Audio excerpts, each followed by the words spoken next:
శరణ్య, దర్శన్ ఇద్దరు స్టేజ్ కింద చైర్లలో కూర్చొని ఉంటారు. చీరల ప్రజెంటేషన్ ఆల్రెడీ స్టార్ట్ అయిపోతుంది. శరణ్య దర్శన్ని టెన్షన్ పడుతూ చూస్తూ ఉంటుంది. అక్కడ యాంకర్ ప్రోగ్రామ్ని స్టార్ట్ చేసేస్తుంది. ఒక్కొక్కరిగా వాళ్ళ చీరలని ప్రజెంట్ చేస్తూ ఉంటారు అక్కడికి వచ్చిన పార్టిసిపెంట్స్. ఇక శరణ్య ఇలా అంటూ ఉంటుంది దర్శన్ని, అత్తయ్య గారు ఇంకా రాలేదేంటి అని అడుగుతూ ఉంటుంది శరణ్య. నాకు అదే టెన్షన్గా ఉంది, ఆల్రెడీ ఒకరి పర్ఫార్మెన్స్ కూడా అయిపోయింది అని అంటూ ఉంటాడు దర్శన్. టెన్షన్ పడుతున్న శరణ్య, దర్శన్లని కన్నింగా చూస్తూ ఉంటుంది దామిని వైపు కోపంగా చూస్తాడు దర్శన్. అనన్య కూడా శరణ్య, దర్శన్లని చూస్తూ కన్నింగా జరిగింది ఆలోచిస్తూ ఉంటుంది. తనెక్కడొస్తుంది, తను వస్తే నేను రాణిస్తానా, తను రాకుండా ఆల్రెడీ నేను సెటప్ చేశాను కదా అని అనన్య మనసులో అనుకుంటూ మార్నింగ్ తను చేసింది గుర్తు తెచ్చుకుంటుంది.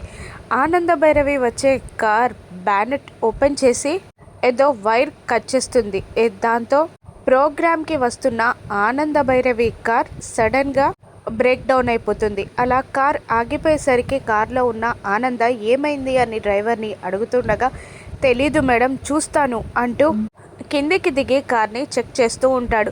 ఆనంద బయట నిలబడి టెన్షన్ పడుతూ ఉంటుంది. అయ్యో, టైం అయిపోతుంది, మొబైల్ కూడా ఛార్జింగ్ అయిపోవడంతో స్విచ్ ఆఫ్ అయింది అని ఏం చేయాలా అని ఆనంద టెన్షన్ పడుతూ ఉంటుంది. మరోవైపు దామిని సంతోషపడుతూ ఉండగా దామినిని చూసిన అనన్య, ఓసి పిచ్చిదానా, అసలు వాళ్ళు గెలవకపోతే ఆ ఫ్యామిలీలో ఉన్న నిన్ను నేను గెలవనిస్తానని ఎలా అనుకున్నావు అని దామిని వైపు చూస్తే అనన్య కన్నింగా మనసులో ఆలోచిస్తూ ఉంటుంది.